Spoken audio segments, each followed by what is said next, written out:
Ça dépend avec ça, puis le gars de 14 ans, il dit, moi, je ne vais pas à l'école, je n'aime pas ça à l'école, parce que, bon, en termes de job, là, il y a pas grand-chose, en tout cas, parce que les c'est comme si le système scolaire, pour les adolescents, c'est une frustration. Oui, très, très. OK, moi vous en parler de ça. Parce que c'est important, parce qu'il y a... Les jeunes qui sont rendus, je sais pas quel âge, que c'est, cégep, là, pas trop longtemps. Les jeunes qui sont rendus à pouvoir décider s'ils veulent lâcher ou non. Pour les parents, souvent, c'est un choc. Quand tu veux lâcher ou trop lâcher. Pour l'enfant, de continuer dans une situation où il ne voit pas d'ouverture, ça fait partie de son expérience. Et il dit, comprenez une chose, c'est que l'enfant peut toujours revenir à l'école plus tard. Fait que souvent, c'est bon si l'enfant décide de prendre une année off, une année sabbatique, puis se promener avec son sac sur le dos, puis aller faire un voyage. Au bout d'un an, là, quand tu vas avoir passé son expérience, puis qu'il va avoir couché dans les rues, puis il va avoir couché dans les petits hôtels, là, ça, il va avoir grandi. Puis là, il va réavoir le goût de l'étude. Mais souvent, ça peut prendre 2-3 ans avant qu'il reprenne le goût de l'étude. Il dit, comme tu peux toujours réétudier tant que t'es jeune, là, l'enfant peut toujours revenir à l'école. Fait qu'il dit, les parents ne devraient pas se consacrer trop à tête avec cette expérience-là, puis ça fait partie de la société d'aujourd'hui, ça fait partie des problèmes sociaux, des parents et des enfants. Puis il dit, les parents ne devraient pas en souffrir pour rien. Trop. Si les parents peuvent faire valoir l'enfant qui devrait peut-être continuer, puis ça marche, mais tant mieux, mais s'il y a trop de résistance, à ce moment-là, c'est tout inutile aux parents de presser pour rien. Puis de donner une chance à l'enfant de prendre une année sabbatique, puis de revoir, de remesurer ses affaires l'année après ou dans 2 ans. Parce qu'il dit l'éducation, c'est pas aussi important qu'on pense. C'est important dans le cadre de la société inconsciente. Puis dans le cadre d'une vie consciente, l'éducation, c'est plus important parce que l'éducation, tu l'oublies. Anyway. Ta trigonométrie, un jour, tu l'oublies, ta géométrie, tu l'oublies, il ne reste plus grand-chose à l'école. Quand tu es contacté, ben, il ne te reste plus rien. Bon, tu ne même plus qu'à d'édition. Tu comprends? Il ne te reste plus rien. Mais tu as d'autres choses. Ça fait partie de la connaissance. Ouais. Non, mais souvent, les parents qui poussent leurs enfants Laisse-moi finir ça un petit peu. Il dit qu'on a plus d'intelligence qu'on pense.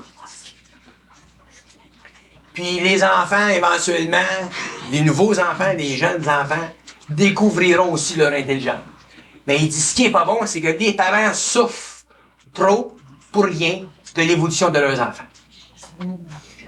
Si ça donne qu'il y a une relation intelligente entre le désir des parents et le désir des enfants, tant mieux. Mais si c'est pas de même, les parents ne devraient pas trop se concentrer, et les enfants devraient faire un petit peu ce qu'ils veulent commencer à expérimenter. Parce que la vie, c'est très vaste, l'expérience, c'est très vaste, puis on a beaucoup plus d'intelligence qu'on s'imagine. L'éducation, c'est pas d'intelligence. C'est de la formation intellectuelle. Fait que c'est une bonne mémoire. C'est ça, quand toi t'es conscient, le jeune qui parle, tu sais que peut-être c'est pas si important que ça, l'école, tu sais. Tu lui remets la responsabilité à lui de faire son choix. C'est lui qui fait son choix. C'est son expérience. Quand il a vécu pendant 2 ans, là, qu'il n'aura pas de ça dans ses poches, là, puis s'il a pogné un hiver, pas de laine, que tu pars en pomme, il repensera. Et ça fait partie de l'expérience des enfants d'aujourd'hui, ça. Mais tu peux le mettre très jeune, responsable de son agir, de son choix. Tu peux le mettre très jeune, seulement que plus tu descends dans l'échelle de sa jeunesse. Je vais donner un exemple, je prends ma fille là, comme exemple en gros. Ma fille est jeune, là, à 8 ans. Tu peux pas demander à un enfant de 8 ans de se donner une motivation. Un enfant de 8 ans, faut que tu apprends son intelligence, ses capacités, tu prends ce que tu penses qu'il y a, puis tu l'envoies tu lui donnes les outils pour ça. Mais rendu à un certain âge, un enfant il commence d'ailleurs à se motiver par lui-même. Rendu à 14 ans, un enfant, c'est un enfant. Et quand ils sont jeunes, 6, 7, 8, 9 ans, c'est ton devoir de parent de mettre du plomb dans la tête. Puis le plomb que tu vas leur mettre dans la tête est toujours en relation avec ta psychologie. Il y a des parents qui ne savent pas parler aux enfants. Ils parlent tout croche. Moi, j'en entends, des fois, ça a lu, là. Ça n'a pas de bon sens ce qu'ils disent à leurs enfants. Ça tient pas de bout de pantoute. C'est tenant, ça. Fait que demande-toi pas pourquoi l'enfant ne réagit pas à ce que le parent lui donne.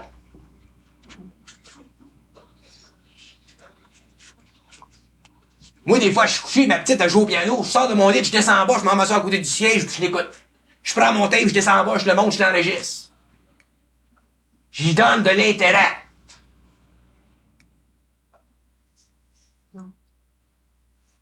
Comme ça, je remonte, je me recouche. Elle sait, elle, que je m'ai couché, que je suis descendu en bas, chercher le tape, je suis venu m'asseoir là, puis je l'ai enregistré. Autrement dit, j'ai donné de l'énergie. Les enfants, les parents doivent donner de l'énergie. Il dit que les parents doivent faire rien qu'une chose aux enfants, rien que leur donner de l'énergie, pas d'autre chose. Ça les aiderait à créer. C'est tout ce qu'ils ont besoin, de l'énergie. Donnez-leur de l'énergie. Mais non, le gars, il est pogné dans ses affaires. La mère est pognée dans ses affaires. La belle-mère qui rentre là-dedans. Les petits vont pas aller chercher de l'énergie parmi les petits. Les petits s'amusent avec les petits. Fait que si les petits n'ont pas d'énergie des parents, les petits vont s'amuser tout le temps. 7 ans, 8 ans, 9 ans, 10 ans, 11 ans, 14, 15 ans, ben, rendu à 15 ans, il veut s'amuser encore. Mais s'il donne l'énergie quand il est petit, ben 7 ans, 8 ans, 9 ans, c'est là le piano, je prends un exemple. 9 ans, puis le conservatoire, puis avance, puis l'énergie, puis tu l'envoies avec sa petite amie peut-être en Italie pendant quelque temps. S'il donne de l'énergie, inquiète-toi pas qu'on va y aller au piano, 20 ans, 21 ans, 25 ans, puis éventuellement, elle sera pianiste international. Mais il faut que tu nourrisses d'énergie. C'est ça que les parents font pas. Les parents savent pas éduquer les enfants parce que les parents sont pas conscients de l'énergie. Ils savent pas ce que c'est que l'énergie. Tu parles avec quelqu'un d'énergie, tu sais, Hydro-Québec.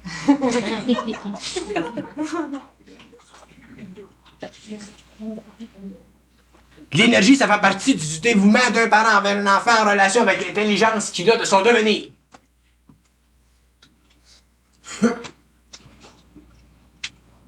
Puis les parents ne donnent pas. Pas les plantes des enfants, tu mets de l'eau dedans. Hein? Énergie. Puis ça, c'est pour ça que c'est difficile. Pourquoi est-ce que les parents aujourd'hui ont la difficulté avec des enfants? Parce qu'ils n'ont pas donné d'énergie aux enfants. C'est pour ça qu'il y a un problème de scolarité. Parce qu'il y en a des jeunes qui vont à l'école puis qui étudient. Puis les gens disent c'est un problème social. Le problème social, moi, le fouet. Tout le monde, les sociologues, c'est toujours de la société à blâmer. Toute la société qui n'est pas de travail. C'est pas la société qui est de travail, c'est les parents qui sont de travail. Parce qu'ils sont influencés par la société. Il y a des enfants qui grandissent. Il y en a 2 ici. 3, 4. Il y en a 4 ici, d'enfants. Pas de problème avec ça. L'énergie, de l'intérêt, de la communication. Et les parents communiquent pas avec les enfants. C'est des enfants.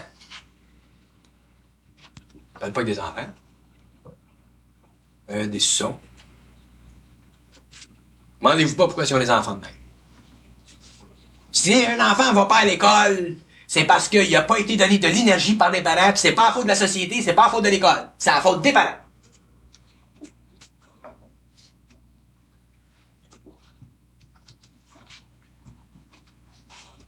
S'il y a un talent, s'il n'y a pas de talent, c'est normal.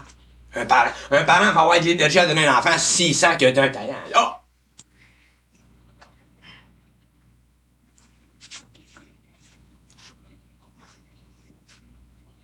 on arrête bien, on arrête bien. J'ai dit, y a-tu des conditions? Ça, il dit non.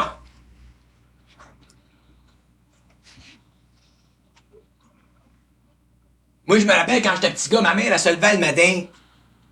Moi, ça donnait que j'étais bon en classe. Elle se levait le matin, là. Qu'est-ce que je faisais dans ce temps-là? Je disais, maman, j'ai un examen. Là, à 6 h du matin, elle me levait, puis elle me demandait mes questions, mes réponses.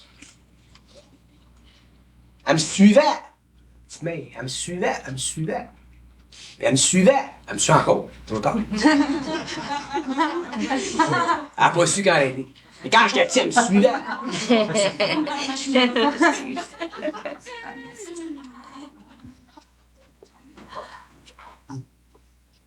L'énergie. Elle me donnait de l'énergie. L'énergie. Elle n'a pas d'éducation. Elle avait de l'énergie. C'est ça l'amour qu'on doit avoir pour nos enfants. Pas être de l'amour sentimental. Les gens sont dans l'amour sentimental. Le beurre de caramel. Il y a des parents qui c'est plein de beurre de caramel de leurs enfants, puis les enfants, ça fait rien. Ils ont pas rien. Ils ont eu du beurre de caramel pendant des années. Ça fait des voyous. Quand ils sont rendus devant le juge, la mère appelait, elle dit: ah, j'aurais jamais pensé que mon enfant était de même. Il y a ça dans la police. C'est pas possible! Fin du caramel. Les enfants, faut que tu leur donnes derrière de temps en temps, faut que tu rebalances ça, puis tu leur donnes de l'énergie d'un autre moment. OK, inquiète pas, tes enfants vont passer à le système scolaire.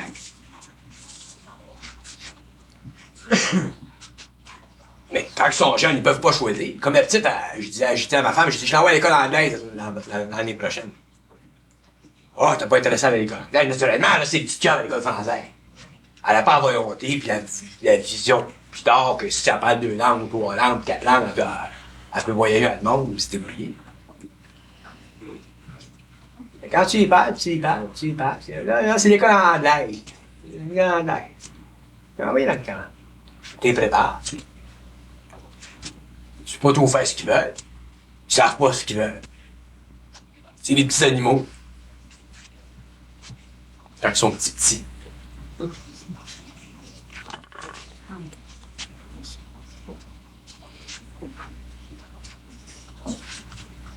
Il dit qu'on est bien disconnecté de la réalité des enfants. On est disconnecté de notre réalité, mais de la réalité des enfants. On se connaît même pas nous-mêmes, mais tous on connaît des petits qui ne savent même pas parler. C'est appelé eux autres pour nous dire qu'elle avait des talents de pianiste, sans sûr que t'as la même dessus.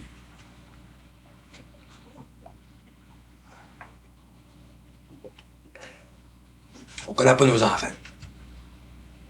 Parce qu'on ne se connaît pas soi-même. Si on se connaissait soi-même, on connaîtrait nos enfants.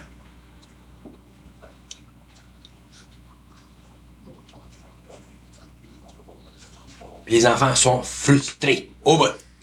Les jeunes, rendus à 15 ans, 16 ans, ils veulent sortir de frustration. Qu'est-ce qu'ils font? Ils fument du pot. Parce que quand tu fumes du pot, tu te défrustres temporairement. Tu te refrustres après. Puis comme tu connais pas l'expérience du pot, tu sais pas qu'est-ce que c'est. Un petit gars qui n'a jamais fumé du pot, il n'a pas d'idée qu'est-ce que c'est du pot.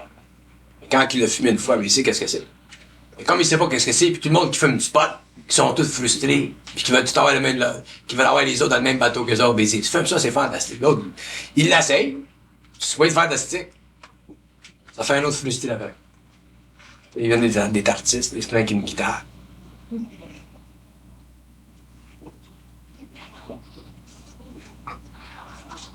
Nos enfants sont très frustrés. Puis il dit que ça commence en bas âge, ça. Faut qu'on sache nous-mêmes, faut qu'on la connaisse, la frustration, puis il est temps qu'on le sache, nous autres, pour pouvoir donner à nos enfants de l'énergie pour empêcher leur frustration. C'est comme ça que vous empêchez vos enfants d'être frustrés, c'est en leur donnant de l'énergie.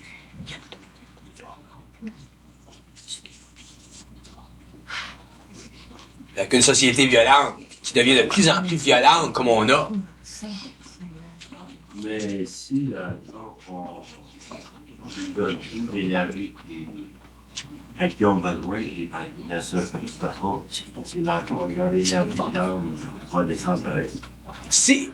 Quand tu donnes de l'énergie, c'est l'énergie de l'âme. Donner de l'énergie à un enfant, c'est pas...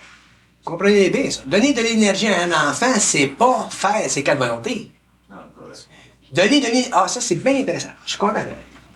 Donner l'énergie à un enfant, c'est donner de toi-même à l'enfant. C'est pas donner à l'enfant. C'est donner de toi-même, de ton temps à l'enfant. C'est te descendre à son niveau à lui. C'est ça, donner de l'énergie à un enfant. C'est descendre à son niveau à lui.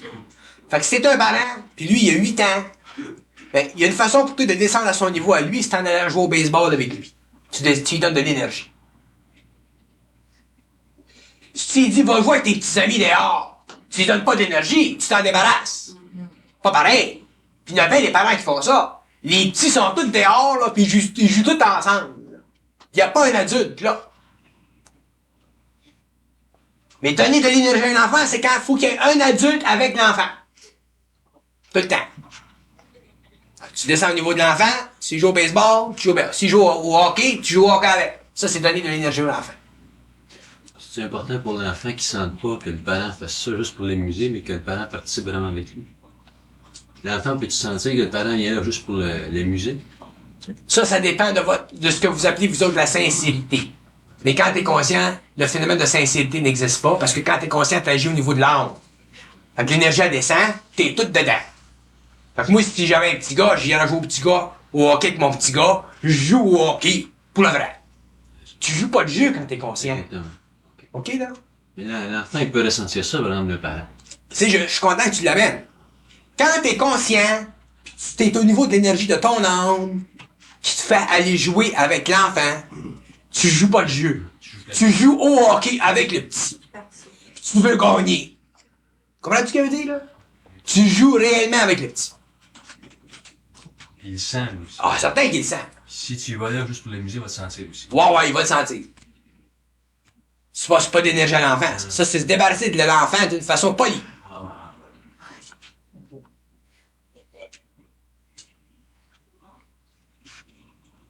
Puis pour donner de l'énergie à un enfant, t'es obligé d'avoir la patience. Tu peux pas donner de l'énergie à un enfant si t'as pas de la patience, si t'es pas dans l'état de patience. Parce que quand t'as 40 ans, tu joues au hockey, un petit hockey de même à terre, hein. C'est pas tellement ta vibration. Mais elle devient ta vibration pour quelques minutes, ou pour une heure, suivant le temps qu'ils te mettent. Quand ils te coupent, c'est final. Tu peux plus jouer au hockey. Là, l'enfant dit, papa, continue. C'est final, tu t'en vas. Tu continues pas pendant 2 heures. Ouais, vas-y. Parce que, faut pas que tu perdes ta centricité avec un enfant. Fait que t'es dans la vibration, tu joues au hockey. Quand ils te coupent, eux autres, en haut, c'est fini le hockey. Comment que le petit voudra jouer au hockey, c'est fini. Demain, on jouera demain. Mais pendant que t'as joué, par exemple, t'as joué. Puis après ça, il va se retasser parce qu'il est déçu un petit peu, parce qu'il est astral, puis il veut continuer. Tu lui donnes un pied, il en veut un pouce. Un pouce, t'en veux un pied. C'est comme ça. On met tout le temps ça en l'envers. C'est un point important. Tu peux pas jouer de game. Moi, des fois, je fais du karaté avec la petite. Puis, faut que je me mette de loin. Parce que je t'enverrai à envoyer des murs. Parce que mais je suis dans une vibration. Ouais, faut que je fasse attention. Puis, elle est contente. Comprends-tu? Parce que là, son père, il joue pour le vrai. Vrai? Ah, c'est vrai. Ça manque beaucoup sur aux enfants, cette affaire-là, qu'ils sont pas capables de jouer avec leurs parents. Parce que la minute que tu sors, tu vois toute la gang d'enfants venir avec toi, puis là, t'en as un paquet. Ouais. Ils sentent ça. Ouais. Ils ont besoin de ça. Ouais, sûr. Parce qu'un enfant, là, un enfant qui a une relation très étroite avec les parents, il a quasiment pas besoin d'enfant. Tu sais, celle-là, prenez-la maintenant, votre pipe, celle-là. Il a quasiment pas besoin d'enfant. Un enfant qui est en relation étroite avec des parents. Mais il faut que le parent se fasse enfant de temps en temps. Sans ça, là, automatiquement, là, le petit a besoin d'un break. Puis c'est là, que tu développes des liens avec l'enfant. Puis ça se détruit plus, ces liens-là. Ça grandit, puis ça grandit, puis tu finis que tu as des enfants qui aiment leurs parents, sont bien avec leurs parents. Moi, j'ai fait des voyages en Floride de fois, là, pas pour moi. Je l'ai fait pour la petite. Quand tu t'es en Floride, je vais aller quelque part ailleurs. Partir avec ma femme toute seule si je veux me reposer. Pas avec un enfant. Tu peux pas te reposer avec un enfant. Elle a eu pour son argent. J'ai dit à ma femme, les 2 jours qu'on est là à Disney World, c'est pour elle. Oh ouais. Mais toujours dans le cadre de la vibration. Sans ça, t'es gars. C'est pas bon. Rendu à 11h, là, ça, c'est pas moi, elle. Ils sont contents. Au bout de 2 jours, elle dit pas, je t'ai écœuré de Disney World. Moi aussi. Le monde des enfants, c'est pas de... Quand tu parles. Seulement, il faut descendre à leur niveau. Pourquoi se dépalle des enfants même à soir? Il parle de frustration, c'est bien important. Regarde, nous autres, comment est-ce qu'on a été quand on était jeunes? Comment est-ce qu'on a été frustrés? Ça n'a pas de même. Ouais, hein? On commence à comprendre. On a 40 ans, 30 ans.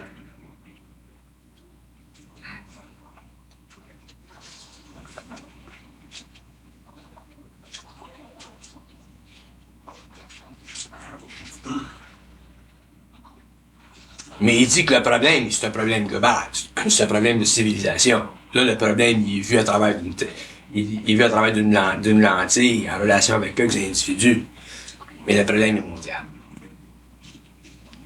J'écoute des programmes à la télévision, des fois des professeurs là, qui veulent. Ben là, l'affaire de la sexualité, là, ça se commence, c'est ça, là. Puis il y en a une qui était interviewée, une petite fille. Puis ça, j'ai trouvé ça bien intelligent. Ça coïncidait exactement à ce que j'avais dit de conférence. Elle dit. Comment ça dit ça?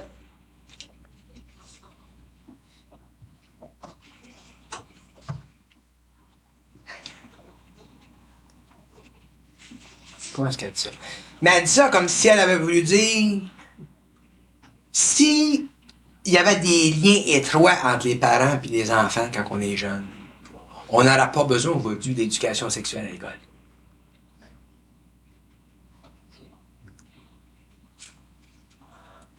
Parce que moi, j'avais dit dans un séminaire, on n'enseigne pas l'éducation sexuelle. Elle doit se découvrir. Fait que les parents se découvrent. Ça se découvre. D'abord, l'élimination des forts. Découvre. Tandis que si ça s'enseigne, ça devient trop formel, des forts. Ça devient éventuellement une sorte de liberté sociale. Ça devient éventuellement de débandade. Ça devient éventuellement... Des petits filles de 17 ans qui sont grosses de même. Ils sont même pas mariés, ils n'ont pas de responsabilité, qui peuvent pas prendre soin de leurs enfants.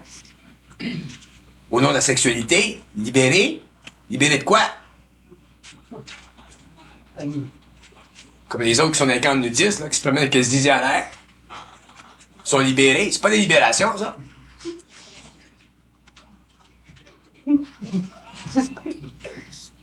C'est une autre forme de se rechercher. C'est des gens qui se recherchent. Ils cherchent. L'homme se cherche de toutes sortes de façons, ça m'étonne. Les gens se cherchent. L'ego veut établir une fois pour toutes dans sa vie, quelque part, qui a découvert le panacée, qui a découvert la réponse philosophique. Il y en a, c'est dans le sexe, il y en a, c'est d'autres choses.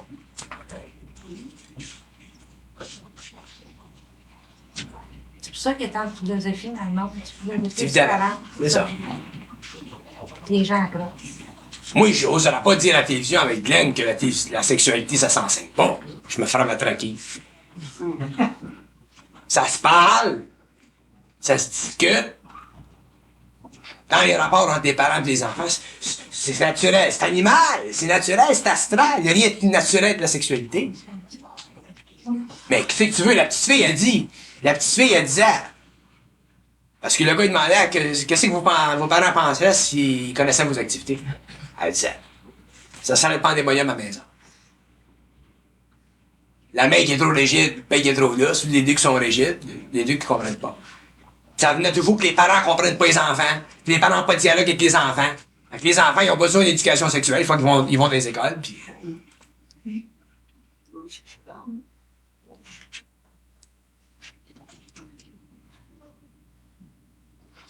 C'est une chose. Il dit que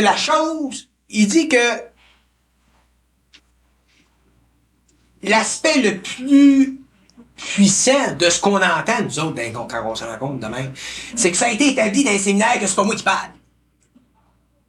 Fait que je prends 3 jours pour établir que c'est pas moi qui parle.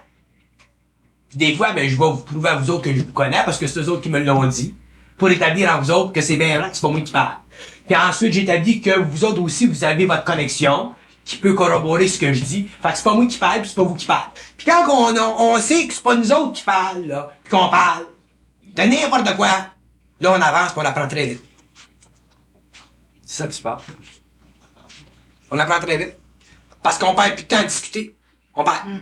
Fait que c'est moi qui parle, c'est toi qui parle, c'est lui qui parle. N'importe qui parle. Il y a quelqu'un qui dit quelque chose. Ça, on apprend. Puis c'est ça la chance qu'on a, nous autres, ici à Québec, présentement. Quand ça sera établi dans d'autres parties du monde que c'est eux autres qui parlent, ça se continuera. Fait qu'à ce moment-là, tu peux toucher à tout.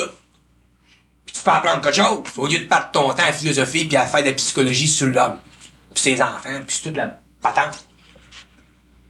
Perdre énormément d'énergie. C'est individuel, c'est ça. Ouais.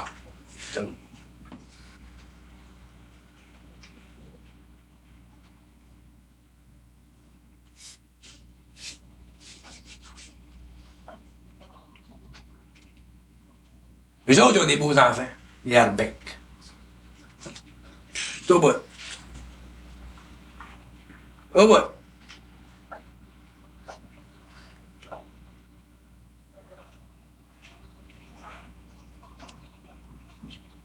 Puis ça sent les beaux enfants.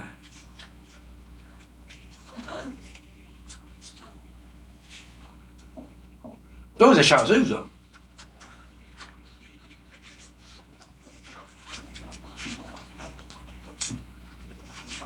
Les autres sont chanceux, ça va des deux bords.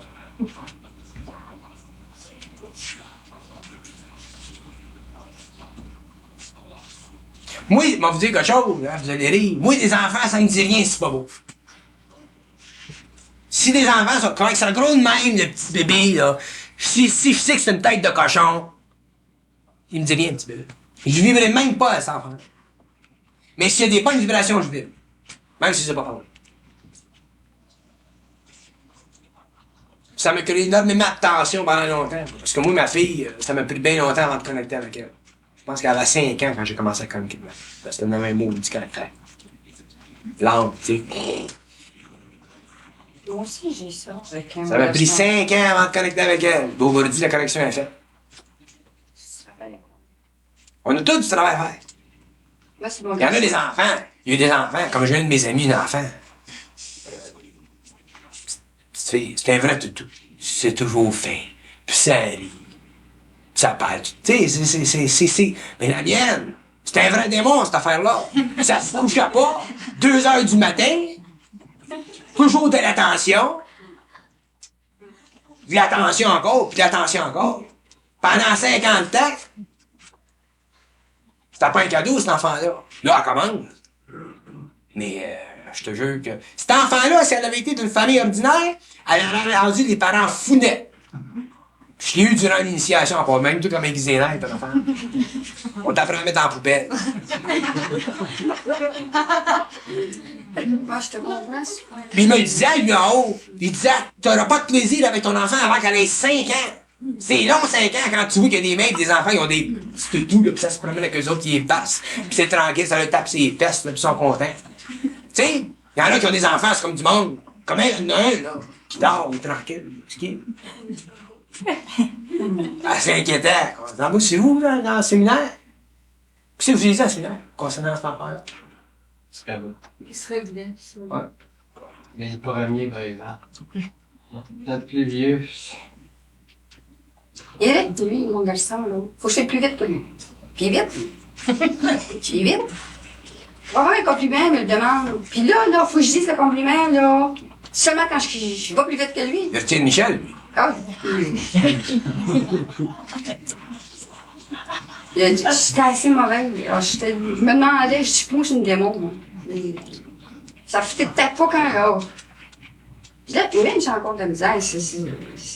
Mais là, les deux, ça va être correct. Si on est deux, on est ensemble. Faut être deux. Moi, c'est ça. Hey.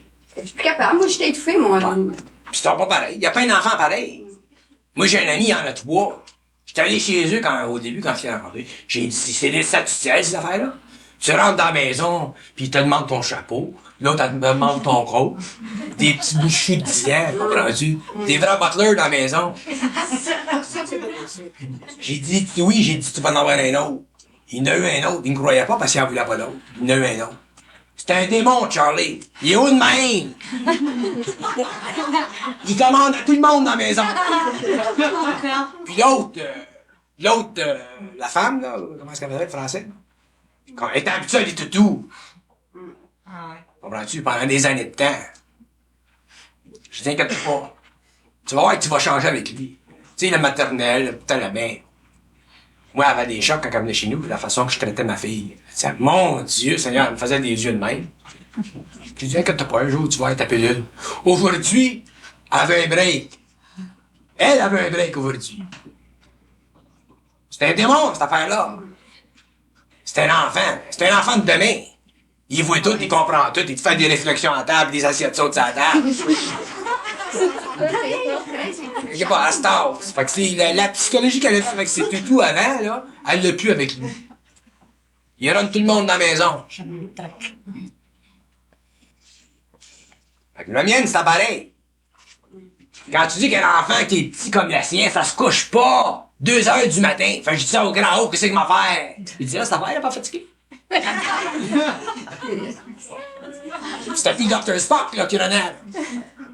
Fatigué. Un enfant qui essaie de runner tout le monde, on le laisse pas runner. Ok? Non, mais quand je parle du petit à Louis, c'est parce que c'est son caractère, il est comique de même. Il a bon caractère. Je te dis qu'il t'a un caractère. Petit bout de chou de même. Fait que tu comprends que les enfants, ils viennent avec des qualités, des tempéraments, des caractères, puis on les sait pas, parce qu'on n'est pas assez. Fait qu'on travaille dans l'aveuglette, comprends-tu? On lit Dr. Spock de temps en temps. Après ça, on en lit un autre, là. Marie-Antoinette, à la télévision, par la radio. Moi, j'ai travaillé dans une librairie, puis il y a un homme qui vient voir une journée, il dit, avez-vous des livres pour comment éduquer vos enfants? J'ai dit, vous avez un enfant? Il dit, oui. Il a dit, ma femme vient avoir un petit gars.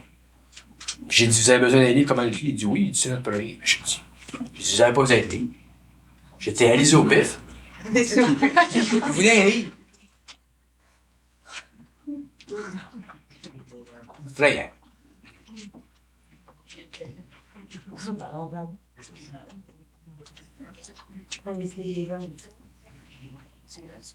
As-tu break? Hein? As-tu break? Ouais. Brillant. Le petit lunch, s'il te plaît. La frère l'explique comment c'était pas un cadeau, Christine, jusqu'à 5 ans. Moi, ça me fait du bien, que tu me parles, parce que moi, ça, comme là, je me disais, je suis une matrone dans la maison. Je prends ça pour une matrone. Quand t'es dans la vibration, là, l'enfant, il peut avoir n'importe quoi. Tu sais, l'enfant, il a son tempérament. Il choisit, pis tout. Bon. Puis quand t'es en connexion, pis tu fonctionnes plus psychologiquement, c'est pour ça qu'il faut pas fonctionner psychologiquement. Faut fonctionner par vibration. Puis quand, là, que la vibration en passe, c'est un signal que c'est l'ego qui a besoin d'un choc vibratoire. Là, faut pas que, si tu fonctionnes psychologiquement, ta laisseras pas passer à la vibration. Tu vas avoir peur, tu donner une claque. Non. Tu voudrais pas lui donner une claque. Mais quand tu t'ouvres ce canal-là, là, quand passe ta vibration, là, tu en donnes une claque. Un choc. Moi, j'appelle ça un choc vibratoire.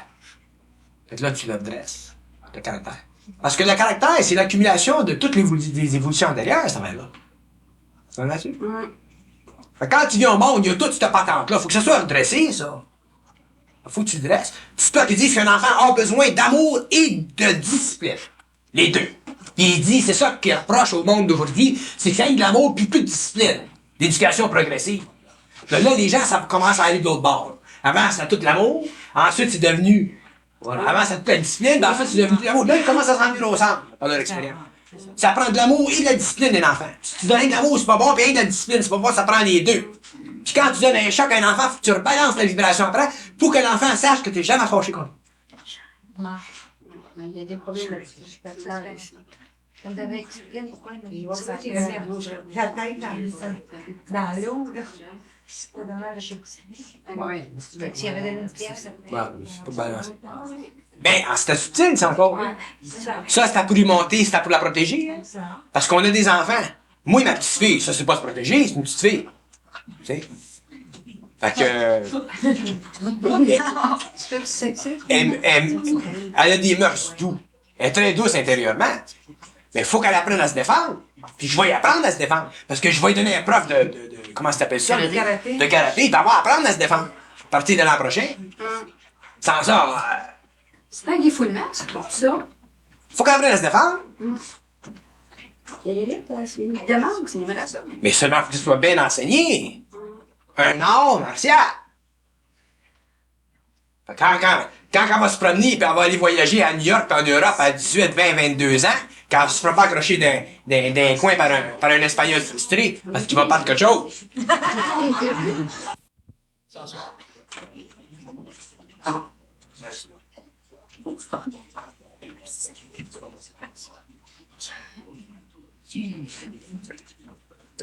D'abord, le monde de l'éther, c'est un monde qui n'est pas connu de l'homme. C'est un monde qui est inhabité. c'est un monde de lumière, c'est un monde dans lequel il n'y a pas de forme, c'est un monde dans lequel l'homme vit en esprit.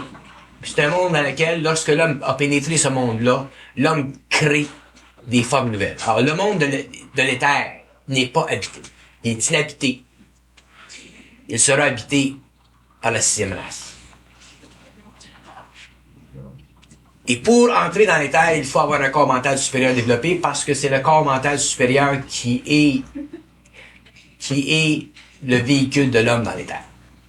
L'homme ne peut pas rentrer dans l'éther s'il n'y a pas un corps mental supérieur totalement développé parce que dans l'éther, l'homme doit se servir de l'énergie de l'âme pour travailler.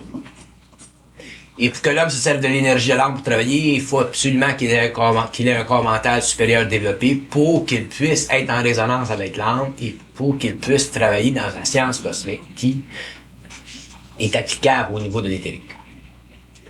Les gens ont développé des concepts, les occultistes, les ésotéristes ont développé des concepts à tous les niveaux.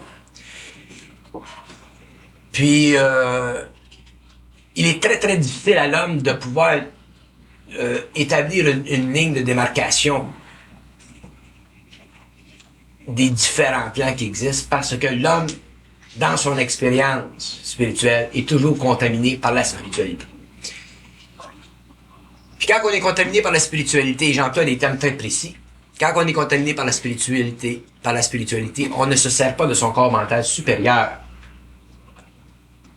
On se sert de son corps astral. Et le corps astral, c'est un corps émotionnel, c'est un corps d'émotion. C'est un corps qui est lié à la planète Terre. C'est un corps qui est dépendant jusqu'à un très haut degré de l'influence de la Lune, de l'influence vibratoire de la Lune. Et c'est un corps qui n'a pas le pouvoir réellement de voyager dans le temps. C'est un corps qui a la capacité de voyager dans le temps, mais il n'a pas le pouvoir de voyager dans le temps. C'est qui est Grotto? Oui, c'est genre avec quelqu'un. C'est avec quelqu'un dans votre vie. Puis il y a une différence entre la capacité de voyager dans le temps et le pouvoir de voyager dans le temps. La capacité de voyager dans le temps provient d'un désir spirituel de l'homme. Tandis que le pouvoir de voyager dans le temps, c'est la projection de l'esprit de l'homme dans le temps par l'âme. C'est l'âme qui projette l'esprit de l'homme dans le temps. Alors, c'est plus une capacité, c'est un pouvoir. Quand un homme a le pouvoir de voyager dans le temps, il a le pouvoir de matérialiser son corps éthérique à volonté où il veut. Tandis qu'un homme qui a la capacité de voyager dans le temps ne peut pas matérialiser son corps éthérique parce qu'il ne se sert pas du corps éthérique, il se sert du corps astral. Et le corps astral, c'est le corps animal de l'homme qui est plus ou moins développé. Quand vous rêvez, vous vous servez de votre corps astral pour rêver. C'est le rêve, l'expression du rêve, la conscience du rêve, l'expérience du rêve, c'est une expérience astrale.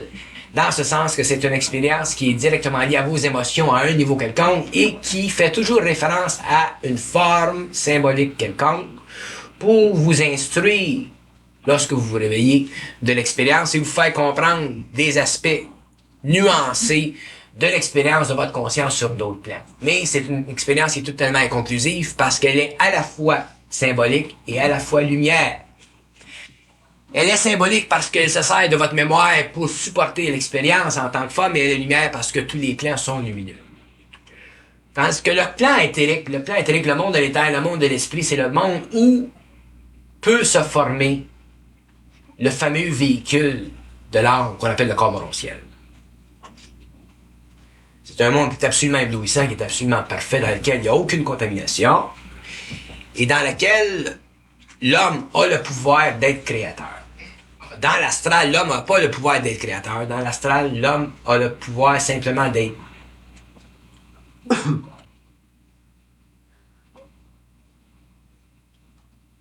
Dans l'astral, l'homme a seulement le pouvoir d'être. Observateur. Observateur. OK. Parce que dans l'éthérique, l'homme a le pouvoir d'être créateur.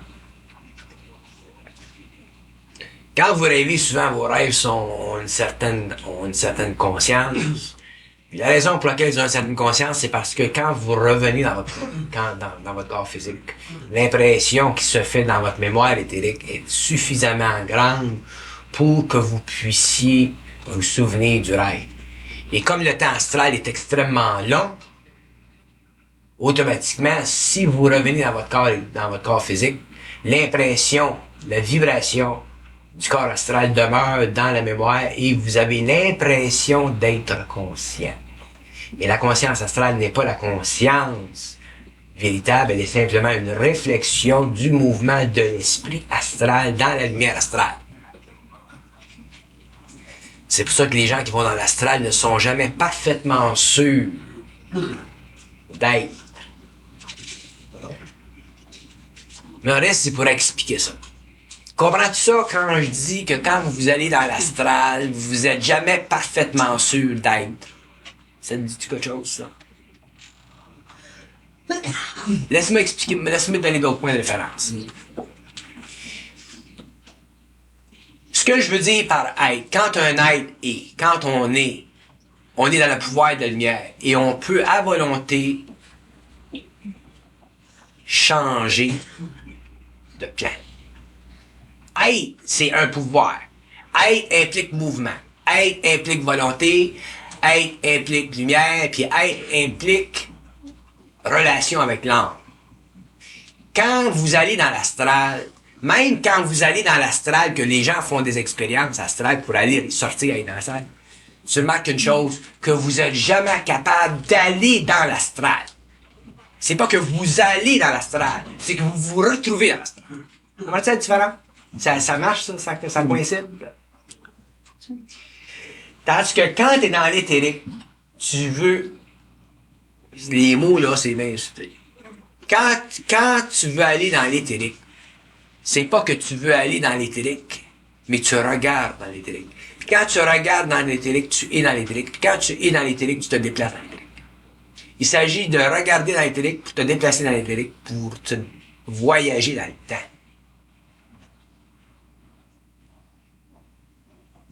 L'expérience de l'humanité aujourd'hui n'est pas encore terminée concernant la compréhension parfaite de ce que veut dire le mot éthérique. J'en parle un petit peu là, pour concrétiser un peu ce qu'on parlait tout à l'heure. Dans l'éthérique, il n'y a pas de forme. Il n'y a pas de symbologie. Il n'y a pas d'illusion. Il n'y a pas d'histoire. Dans l'éthérique, il n'y a aucune réflexion, il n'y a aucune mémoire de l'humanité. Il n'y a aucune mémoire.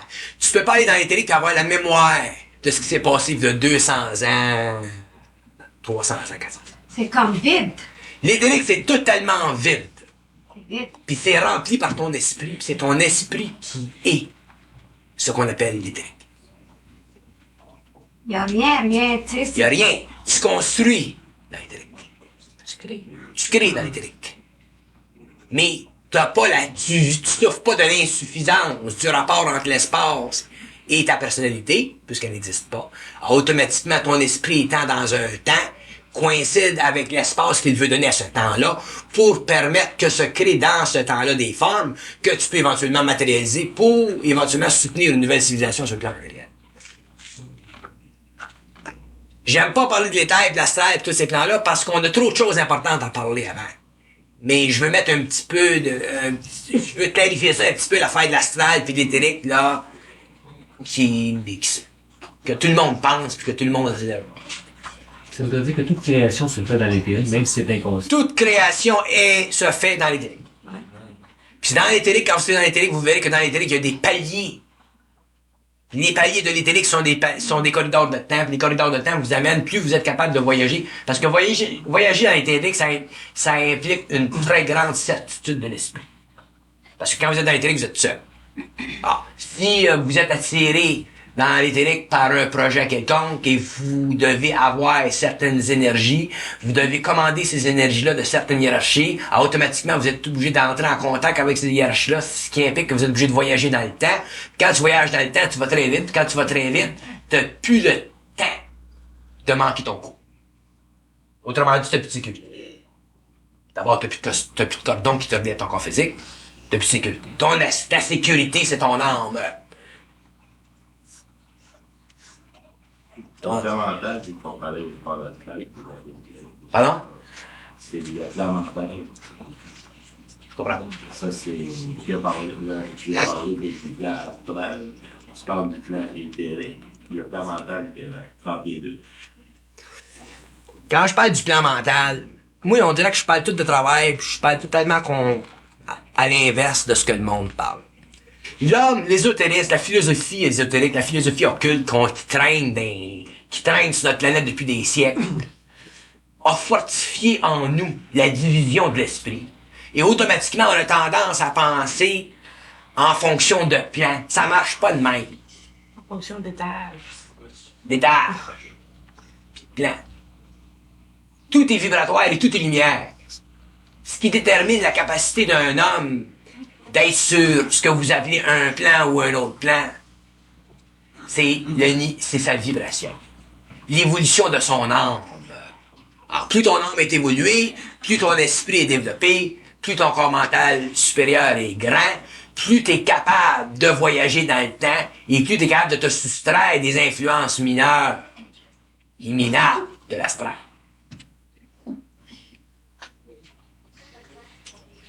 C'est une insulte, rêver.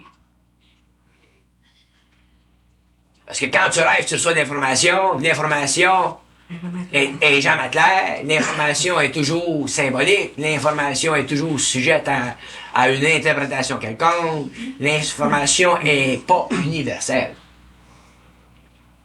Et l'homme doit rêver jusqu'à temps qu'il arrête de rêver. Mais il y a une différence profonde entre la conscience,